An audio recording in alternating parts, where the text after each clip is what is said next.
We start with in the Indo-Pacific, and the United States has criticized China's recent military drills around Taiwan, calling them unnecessary and urging Beijing to end its pressure on the self-ruled island. State Department spokesman Tommy Pigott said China's military launches, fighter jet deployments and naval maneuvers increased tensions unnecessarily and called for restraint and meaningful dialogue.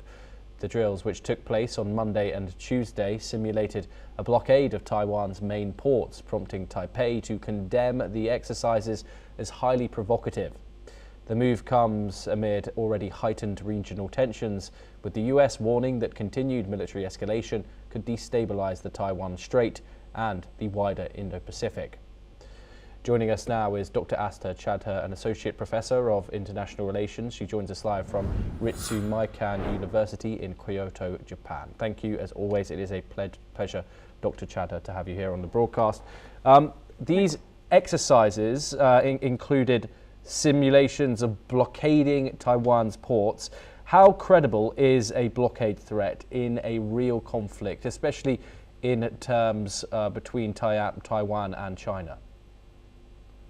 Well, wishing you greetings for the new year, and thanks for having me today.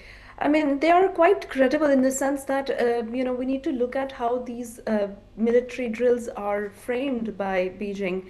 And they are calling them both a punishment for Taiwan's pro-independence forces, and also it seems to be a warning or a signaling, in the wider Indo-Pacific, specifically to the allies or the partners of Taiwan, to say that China would not accept any external interference into an internal or domestic matter. So U.S. response is quite, I would say it's quite measured, but also very much in line with how they have responded in the past, which is, they've acknowledged that China has over the years developed, very credible capabilities when it comes to cutting off Taiwan from the world or preventing, other nations from being able to interfere or aid Taiwan in any way.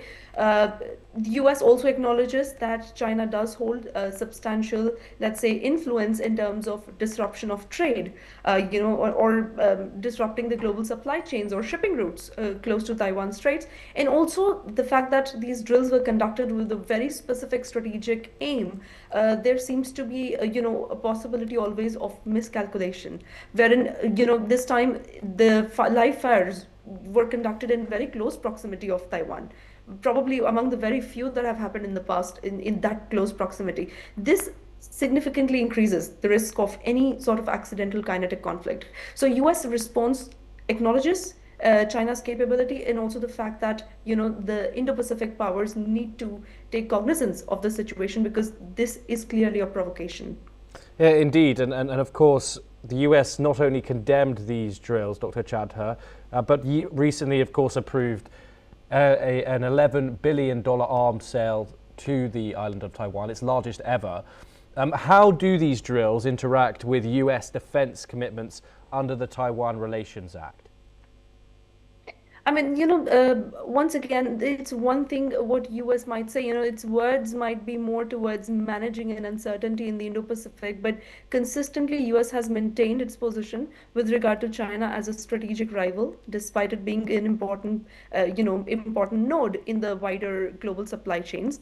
And, not only that, I would like to extend it a little further. US response towards maritime security of its Indo-Pacific partners is not just limited to Taiwan per se. Because Taiwan, by targeting or aiding Taiwan, they are able to in some way deter Chinese aggression in South China Sea. But US is extending that sort of strategy to, let's say, Philippines, when it created this task force Philippines to strengthen its maritime security, or the fact that it is, on one hand, it's pushing its partners like Japan, Australia to increase their own defense budgets, but at the same time, US does seem to maintain or want to maintain that sort of influence in the Indo-Pacific, that sort of support to its partners in the Indo-Pacific. And that is very much in line with the US security strategy that it has maintained, at least in the past few decades, specifically ever since it recognized that China is, going to be a geopolitical rival for the United States.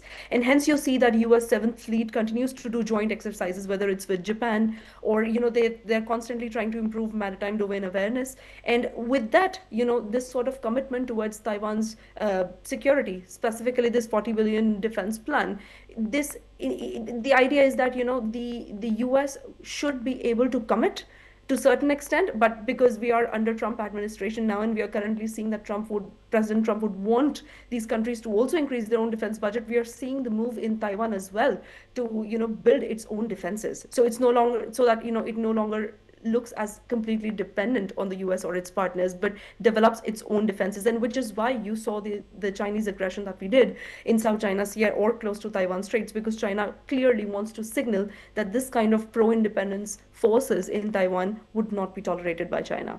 Indeed. Dr. Chadha, stay with us as we move on to our next story. And New York City Mayor Zohran Mamdani